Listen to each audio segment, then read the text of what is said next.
A lot of people know that you never button the bottom button, but do you know why?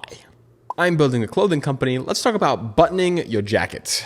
The story begins with King Edward VII of England back in the early 1900s. He was a big old gentleman, and supposedly one day he just left the bottom button of his waistcoat and his jacket unbuttoned. Waistcoat referring to his vest. Now, there's a lot of mythos on whether or not he was riding a horse or doing some other sporting event that caused him to need the mobility, but however the story goes, it doesn't really matter. What matters is he unbuttons it and leaves it that way. Courtiers and aristocrats all followed suit, literally, and soon it became a suiting tradition. But beyond just fashion, there's actually some practical reasons on why we should just leave it unbuttoned. Leaving the bottom button unbuttoned lets the jacket hang and move better. It prevents pulling at the hips, keeps the drape clean, and allows you to breathe a bit more in your jacket since most people aren't wearing a jacket for warmth anyway. So here's the rule to remember when you're not just letting your jacket hang open. Sometimes, always, never.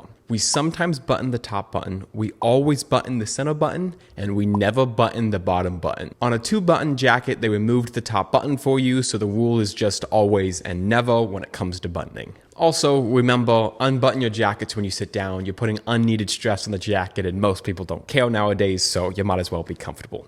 And now that we've gotten a lot of those B's out of the way, here's the question.